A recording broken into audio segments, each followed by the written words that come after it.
Hello everyone, welcome to Gulshan academy. और आज हम इस वीडियो में डिस्कस करने वाले हैं यूजीसी नेट पेपर 1 से रिलेटेड एक्सपेक्टेड टॉपिक्स, जहां से क्वेश्चन जो है एग्जाम में पूछे जा सकते हैं और जहां से अभी तक क्वेश्चन नहीं पूछे गए हैं उन टॉपिक पर खासतौर से हम डिस्कस करने वाले हैं। तो यहाँ पर मैंने ये टॉपिक्स लिए हैं, हालांकि यहाँ से कुछ क्वेश्चंस पूछ लिए गए हैं, लेकिन फिर भी और क्या आगे पूछे जा सकते हैं वो हम डिस्कस करेंगे। तो वीडियो पसंद आए तो लाइक जरूर करना, चैनल को सब्सक्राइब नहीं किया है तो जरूर कर लें। तैयारी कर रहे हैं अगर आप लोग पेपर 1 के लिए तो आप हमारी पहले की वीडियोस को देख सकते हैं, लिंक इस वीडियो की डिस्क्रिप्शन में मैंने दे दिया है, जहाँ पे क्लिक करके आप हमारी पहले की सभी वीडियोस को देख पाएंगे। तो चलिए शुरू करते हैं।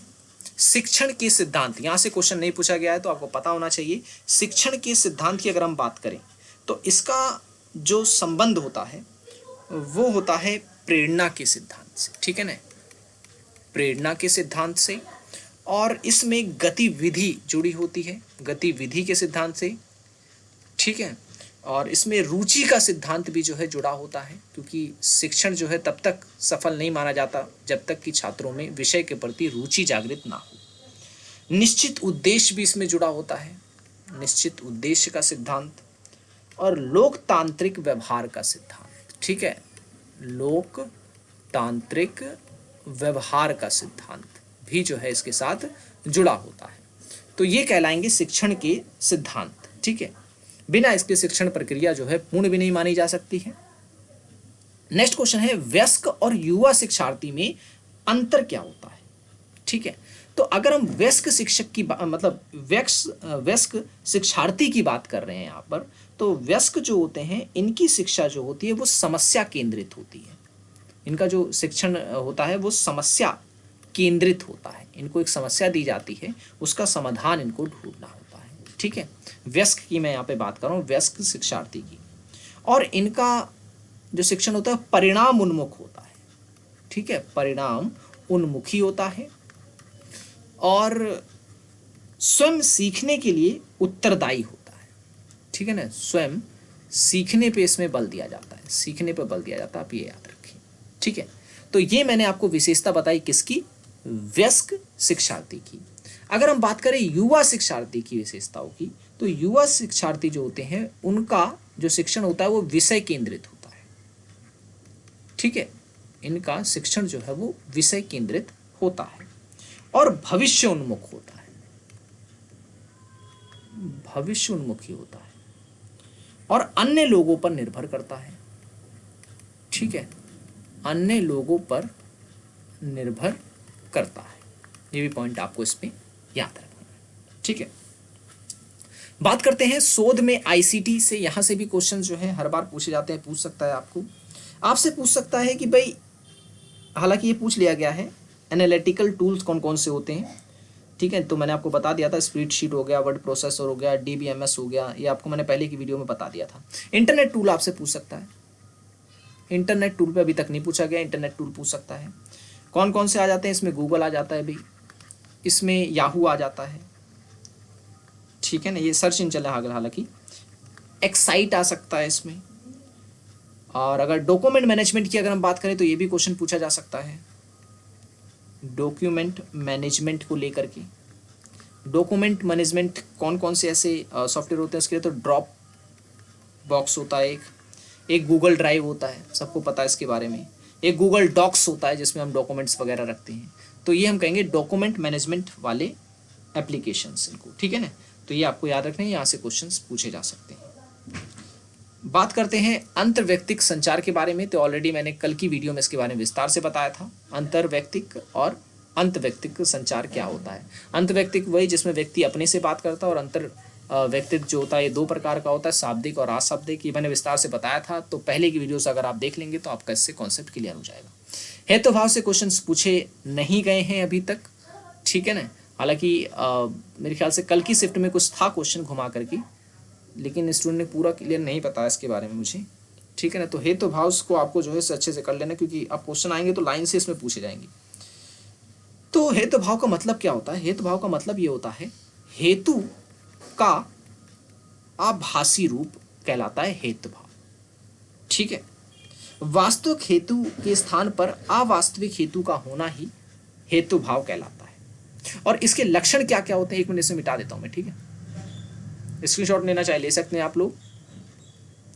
अच्छा, हेतु भाव के लक्षण की अगर हम बात करें तो ये पक्षावृत्ति इसमें पाई जाती है, ठीक है, इसमें पक्षावृत्ति होती है, इसमें सपक्षवृत्ति होती है, ठीक है, और इसमें विपक्षावृत्ति भी पाई जाती है, और असत्य प्रतिपक्ष होता है, इसमें असत्य प्रतिपक्ष होता है, और अबाधित विषय होता है इसमें, ठीक है ना, अबाधित विषय होता है। तो ये कह सकते हैं हम कि लक्षण होते हैं हेतु के। स्पैमिंग के ऊपर क्वेश्चन आपसे बन सकता है, हालांकि मेलवेयर वगैरह पे बन चुका है ऑलरेडी। स्पैमिंग क्या है, तो स्पैमिंग होती क्या है ये आपको याद रखनी है।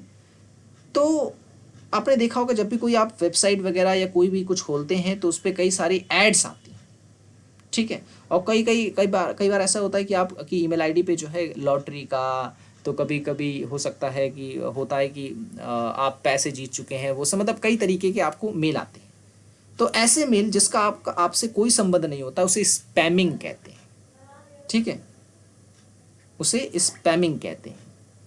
और ख़ासतौर से एडवर्टाइजर्स जो होते हैं, प्रचार वाले जो होते हैं, ये आपको जो है इस तरह के मेल्स भेजते हैं अपने प्रोडक्ट्स को लेकर के, ठीक है। तो हम ये कह सकते हैं इन शॉर्ट कि वाणिज्य संस्थान द्वारा, यानी कि जो कमर्शियल जो इंस्टीट्यूशंस हैं, जब आपकी बिना किसी अनुमति के कुछ भेजें तो वो स्पैमिंग में काउंट किया जाता है। एक होता है फिशिंग। फिशिंग क्या होता है? फिशिंग थोड़ा सा इससे अलग है। फिशिंग का मतलब ये होता है इसमें आपको जो है एक प्रकार से चारा डाला जाता है ताकि आप फंसें उस चक्कर में, ठीक है। जैसे कि कोई OTP भेज देंगे तो आपसे कहेंगे इस OTP का नंबर हमें बता दीजिए, और लॉटरी वाला एग्जांपल भी इसमें आप शूट कर सकते हैं। जैसे कि आपको लॉटरी लग गई है, आप अपना फ़ोन नंबर बताइए, OTP बताइए वगैरह वगैरह, या आप किसी लिंक पे क्लिक कर दीजिए। तो ये कहलाती है फिशिंग, जिसमें आपको चारा डाला जा रहा है, आप उसमें फंसते चले जाएंगे, ठीक है। और एक होता है वायरस। वायरस क्या होता है? वायरस तो एक प्रकार का एप्लीकेशन होता है, ठीक है, जो फाइल्स को इफेक्ट करता है।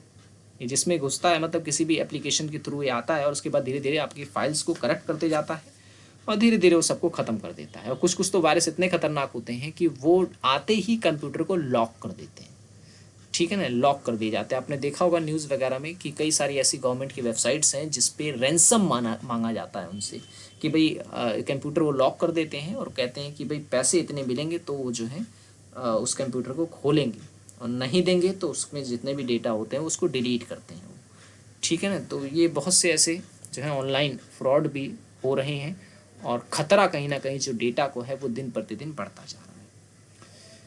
प्राथमिक प्रदूषण क्या होता है? प्राथमिक प्रदूषण बताइए कौन कौन से होते हैं, ठीक है ना। तो प्राथमिक प्रदूषण में आ जाता है क्लोरोफ्लोरोकार्बन, ठीक है, क्लोरोफ्लोरोकार्बन। सल्फर डाइऑक्साइड आ जाता है, H2SO4, ठीक है, और कार्बन के ऑक्साइड भी इसमें आ जाते हैं, और हाइड्रोकार्बन भी इसमें आ जाता है, और नाइट्रस ऑक्साइड भी आ जाता है इसमें, ठीक है ना। मैं फिर से बता देता हूँ, क्लोरोफ्लोरोकार्बन और सल्फर डाइऑक्साइड, नाइट्रोजन ऑक्साइड और हाइड्रोकार्बन आदि जो है ये प्राथमिक प्रदूषक तत्व कहलाते हैं। और द्वितीय प्रदूषक तत्व क्या कहलाएंगे? ये वो तत्व होते हैं जो दो या दो से अधिक तत्वों को मिलकर जब प्रदूषण फैलाते हैं तो उसे हम कहते हैं द्वितीय प्रदूषक तत्व, ठीक है ना, वो मिलकर बनते हैं। जबकि प्राथमिक जो होते हैं वो ऐसे तत्व जो प्रत्यक्ष तौर पर पर्यावरण को नुकसान पहुंचाते हैं, वो प्राथमिक प्रदूषण के अंतर्गत आते हैं।